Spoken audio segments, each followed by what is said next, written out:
புரியுதுங்களா? What bro, this is very wrong bro. What bro, this is very wrong bro. நான் குல்லா போடுற ஆள் இல்லை சார், புரியுதுங்களா? என் கூட இருக்கவங்க எல்லாமே அல்லாஹ் கூட இருக்கிறவங்க தான். நான் பாட்டுக்கா கோடிக்கணக்கில் மக்களை சேர்த்து வச்சு நான் வந்து ஒரு செல்ஃபி எடுத்து அதை காமிச்சு இதை காமிச்சு பண்றது இல்ல. இந்த கூல் சுரேஷ் கட்சி கோடிகளை வைத்து மாநாடு நடத்தி அந்த இடத்துல டிராபிக் ஜாம் பண்ணி மக்களை போக விடாம ஒரு மருத்துவமனைக்கு போறவங்களோ இல்ல ஒரு ஹாஸ்பிட்டலுக்கு இல்ல ஒரு ஸ்கூலுக்கு போறவங்களோ இப்படி வயதானவங்களுக்கு டிஸ்டர்ப் பண்றதுக்காக நான் கட்சி நடத்தல. என் கூட பல கோடி பேர் இருக்கணும்ன்ற முக்கியம் இல்ல.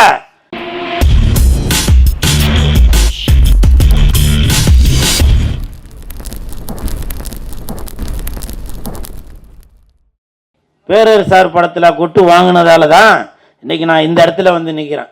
யோ ஐயரு, கோழி முட்டை போட்டா அடகாத்து குஞ்சு பொரிக்கணும், இல்லைன்னா கூமுட்டையா போயிரியா கூமுட்டை அப்படின்னு நான் பேரர் சார் படத்தில் திருப்பாச்சி படத்தில் வசனம் பேசியிருப்பேன். அப்போ நான் அங்கே அவர்கிட்ட கொட்டு வாங்கினதால தான் இன்னைக்கு பேரர் சார் இருக்கிற மேடையிலேயே நின்று பேசுகிற அளவுக்கு நான் வளர்ந்துருக்கிறேன். இந்த படம் பேய் கொட்டு, காஞ்சிபுரம்னா பட்டு, இது பேய் கொட்டு. சாப்பிட தேவை தட்டு, இந்த படம் பேய் கொட்டு. இனிப்புனா லட்டு, இந்த படம் பேய் கொட்டு. இப்ப கைய தட்டு.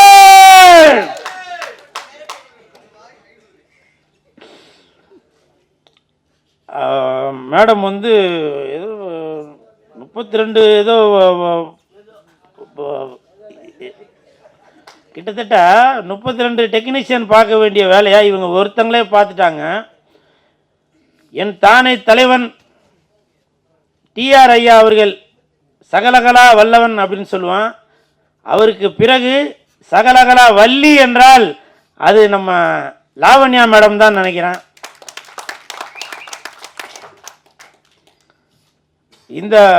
இந்த மாசத்துல மகளிர் தினம், இந்த மகளிர் தினம் இந்த மாசத்துல இந்த மேடம் இந்த மாதிரி எல்லா திறமையும் உள்ள 10 அவார்டு வாங்கியிருக்கதா சொன்னாங்க. எனக்கு தெரிஞ்சு 12 அவார்டு, 11வது அவார்டு நம்ம பேரர் சார் அவர்கள் கொடுத்துருக்காங்க. 12வது அவார்டு ஜாகுவார் தங்கம் அவர்கள் கொடுத்துருக்காங்க, மாஸ்டர் அவர்கள். 13வது அவார்டு இந்த கூல் சுரேஷ் கொடுக்குறேன். மேடம், இன்னும் நீங்கள் பல அவார்டு வாங்கிட்டே வரணும். இன்றைக்கி நான் மேடைக்காக சொல்லலை, உண்மையிலேயே நோபல் வேர்ல்டு ரெக்கார்டில் உங்களுக்கு நான் பரிந்துரை பண்ணி உங்களுக்கு நான் இந்த படத்துக்காக அவார்டு வாங்கி தரேன். அப்படி ஒரு வேளை வாங்கி தரலனா, அதாவது நான் அவர் பேசும்போது நான் பேசிட்டு இருந்தேன், அதுக்கு பதிலாக நீ பேசும்போது நானும் பேசுகிறேன்டா. வாங்கிட்டீங்களா? சரி, வாங்கினா இன்னொரு தடவை கொடுக்க சொல்கிறேன் மேடம். அவார்டு வாங்கிறதுக்கு என்ன இதுவாக வேணும்? அவார்டு வாங்கிறதுக்கு இப்போ உள்ளதுக்கு திறமையே தேவையில்லை. இப்போ உள்ளதுக்கு ரெக்கமெண்டேஷன் இருந்தாலே போதும், அவார்டு கொடுத்துக்கிட்டே இருப்பாங்க. ஆனால் இந்த லாவண்யா மேடம் அவர்கள் பாருங்க, பொய் புரட்டு எதுவுமே இல்லை. 32 டெக்னீஷியன் பார்க்க வேண்டிய வேலை இவங்க ஒருத்தங்களே பார்த்துருக்காங்க. கதை, திரைக்கதை, வசனம், ஒளிப்பதிவு, எடிட்டிங்கு, இசை எல்லாமே அவங்களே பார்த்துருக்காங்க. ஸோ இவங்களுக்கு என் மனமார்ந்த வாழ்த்துக்கள். ஏன்னா பேய் கொட்டு அப்படின்னா நானே மேடம்கிட்ட கேட்டேன், என்ன மேடம் பேய் கொட்டுன்னு பேர் வச்சுருக்கீங்களே அப்படின்னு. இல்லை, இப்படி கொட்டுவோம் இல்லையா, அந்த இதுதான் அப்படின்னு. இதில் படத்தில் நடித்தவங்க யாரையுமே காணோம். ஏன்னு கேட்டேன். ரொம்ப கொட்டிட்டாங்க. ரொம்ப கொட்டிட்டீங்களா ஸ்பாட்டில்? ஏன் எல்லாரும் இதில் நடித்தவங்களாம் வரல சொல்லுங்கள்? எல்லோரும் எப்படி இருந்தாலும் சம்பளம் வாங்கியிருப்பீங்க. வெளியூரில் இருந்தாக்க இன்னும் எல்லாருமே வெளியூரில் இருக்கீங்க. ஷூட்டிங் இருந்தாங்க, இப்போ ஷூட்டிங் வந்திருப்பீங்கள்ல. ஏன் இந்த படத்திற்கு இந்த மேடம் லாவண்யா மேடம் அவர்கள் பேய் கொட்டுன்ற படத்திற்கு உடல் பொருள் ஆவி அனைத்தும் மட்டும் இல்லாமல் பணத்தையும் செலவு பண்ணி இதில் அவ்வளோ பேரை நடிக்க வச்சுருக்காங்க. அவங்க யாராச்சும் வந்திருக்கணும்ல, ஏன் வரல? இது என்னுடைய ஆதங்கம். வந்திருக்காங்க, ஆனால் போஸ்டரில் போட்டிருக்கவங்க யாரையும் காணோம். அந்த நாய் வந்திருக்கா மேடம், பின்னாடி ஒரு நாய் ஒன்று இருக்கா, வெள்ளை கலர், அது பார்த்தீங்களா? இந்த நாய் வந்ததால அந்த நாய் வர சொல்லலையா, அதானே மேடம் சொல்றீங்க? இல்ல மேடம், பரவாயில்ல மேடம். இந்த நாய் நன்றி உள்ள நாய், இந்த நாய் பாசமான நாய், புரியுதுங்களா?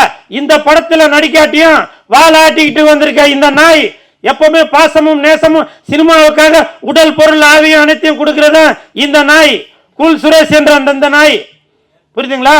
கமெண்ட்ல இப்ப உங்களுக்கு க்ளூ கொடுத்துட்டேன்னு நினைக்கிறேன். இந்த நாய் எதுக்கு கத்தினே இருக்கிறான் அப்படின்னு, இல்லையா? பாத்தீங்களா? என்ன பிரீடா? எப்பா நான் அதையும் சொல்றேன், அதையும் க்ளூ கொடுக்குறேன். டாபர்மேன் சந்தோஷமா? இல்ல ராஜபாளையம் வீரமா வைக்கலாமா? இப்படி நீங்களே எந்த நாய் வேணும். ஆனால் நாய் என்பது நன்றி உள்ளது.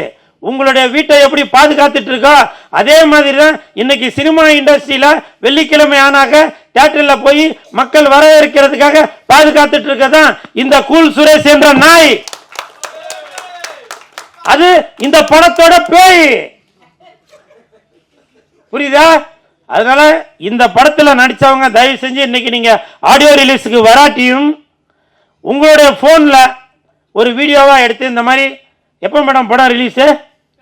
வருகின்ற 21ஆம் தேதி, மார்ச் 21ஆம் தேதி உலகமெங்கும் ரிலீஸ் ஆகிற இந்த பேய் கொட்டுன்ற படத்துல நடிச்சவங்க தயவு செஞ்சு நீங்க வந்து ஒரு செல்ஃபில ஒரு வீடியோவா எடுத்து இந்த படத்தை வந்து பாருங்க அப்படின்னு சொல்லுங்க. நீங்களும் படம் பார்க்கறதுக்கு தியேட்டருக்கு வாங்க, சரிங்களா? நீங்க சொன்னா சரிதாங்க. அதே மாதிரி சிஎஸ்கே கட்சி, கூல் சுரேஷ் கட்சி பேரர் சார் அவர்கள் சொன்னாங்க. உண்மையிலேயே இது வரைக்கும் நான் பல மேடைகளுக்கு போயிருக்கேன். கம்பேர் பண்ணுறவங்க தான் மேடைக்கு வாங்கன்னு சொல்லுவாங்க. ஆனால் அஜித் சார், விஜய் சார், இன்னும் பல ஜாம்பவான்களை வச்சு இயக்கிய பேரர் சார் அவர்கள் என்ன மேடைக்கு வாங்க அப்படின்னு சொன்னது அது வந்து எனக்கு மிகப்பெரிய சந்தோஷம். இன்னைக்கு வந்து அது ரெக்கார்ட் ஆயிருக்கான். எனக்கு பல தலைமுறை தாண்டினாலும் பேரர் சார் என் பேரை சொல்லி மேடைக்கு வாப்பா அப்படின்னு சொல்லியிருக்காரு. ஏன்னா ஒருத்தங்க கை கொடுத்து தூக்கி விட்டாதான் நம்ம அடுத்த கட்டத்துக்கு போக முடியும். அப்படி என்னுடைய பேரை தட்டு, அப்படி என்னுடைய பேரை கூல் சுரேஷ் நீங்க மேடைக்கு வாங்க அப்படின்னு சொல்லிருக்காரு. உண்மையிலேயே அது எனக்கு வந்து ரொம்ப ரொம்ப ரொம்ப ரொம்ப சந்தோஷப்படுறேன். அது மட்டும் இல்ல, என்னுடைய கூல் சுரேஷ் கட்சி, சிஎஸ்கே கட்சி, அப்படி ஒரு கட்சி இருக்கு அப்படின்னு மக்களுக்கு கொண்டு போய் சேர்ப்பதற்கு இன்னைக்கு சாரோட வாயிலிருந்து அந்த பொன்மொழி, அந்த இனிப்பான வார்த்தை வந்திருக்கு. அது வந்து எனக்கு தெரிஞ்சு பிஜேபி கூட கூட்டணியா என்றது தெரியல, ஏன்னா சாரோட வாயில வந்ததுனால. இருந்தாலும் ட்ரம்ப் கூட இருந்தாலும் மக்களுக்கு நன்மைகள் செய்வதற்காக இந்த கூல் சுரேஷ் கட்சி எப்பவுமே காத்து கொண்டு தான் இருக்கும். அப்புறம் நிறைய பேர் சொன்னீங்க திராவிடம் பேர் வச்சு வைப்பாங்க, இல்ல வேற எதனா ஜாதி பேர் வச்சு இப்படிலாம் வைப்பாங்க அப்படின்னு. எதற்காக நான் கூல் சுரேஷ் அப்படின்ற பேரை வச்சிருக்கேன் அப்படின்னாக்கா, எனக்கு மற்றவர்கள் பெயரை வைத்து அந்த வேலை செய்யணும்ன்ற எனக்கு என்ன இல்லைங்க. மக்களுக்கு உழைக்கிறதுக்காக தான் இந்த கூல் சுரேஷ் இருக்கிறேன். அதனாலதான் நாளைக்கு ஏதாவது ஒரு பிரச்சனை என்றாலும் கண்டிப்பாக இந்த கூல் சுரேஷ் தான் வந்து நிற்பேன்.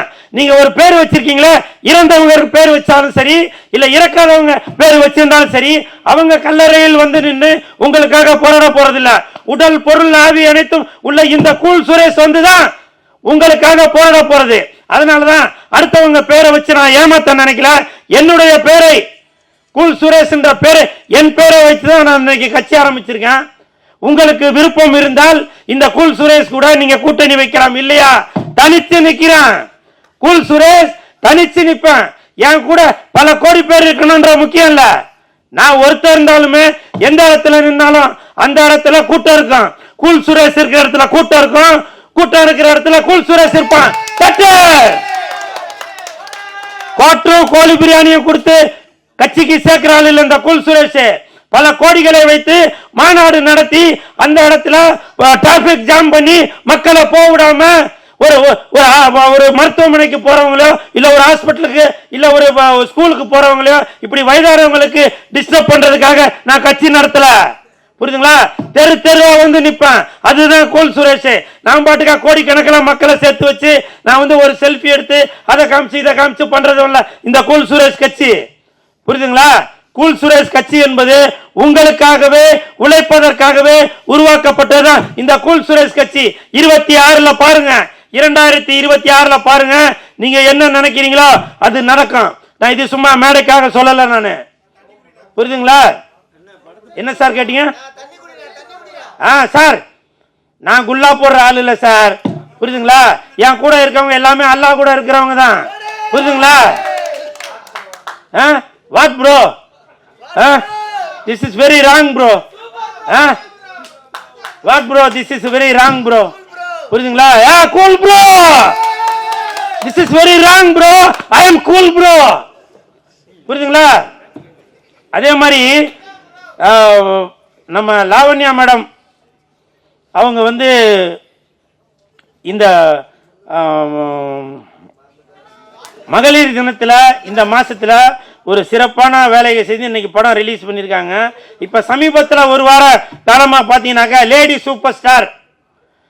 சூப்பர் ஸ்டார் அப்படின்னாக்க நம்ம நயன்தாரா மேடம் அப்படின்ற எல்லாருக்கும் தெரியும். இப்பவும் சொல்றாங்க, அவங்க வேண்டான்னு சொல்லியிருக்காங்க. இப்பவும் சொல்றேன், எப்படி தமிழ்நாட்டில் இந்தியை இங்கு வச்சு அழிக்க முடியாதோ, தமிழ்நாட்டில் இந்தியை இங்கு வச்சு அழிக்க முடியாதோ, அதே மாதிரி தான் லேடி சூப்பர் ஸ்டார் என்றால் அது நயன்தாரா, நயன்தாரா என்றால் அது லேடி சூப்பர் ஸ்டார். நீங்க எந்த இங்கு வச்சு அழிக்க முடியாது, எந்த இங்கு ரப்பர் வச்சு அழிக்க முடியாது.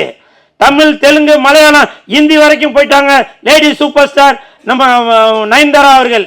அதனால lady super star Nayanthara is equal to Tamil Nadu. இதுல எந்த மாற்று கருத்துமே இல்லை. அதனால இனிமேல் லேடி சூப்பர் ஸ்டார் என்றால் அது நயன்தாரா, நயன்தாரா என்றால் அது லேடி சூப்பர் ஸ்டார். அதே மாதிரி என்ன சார்?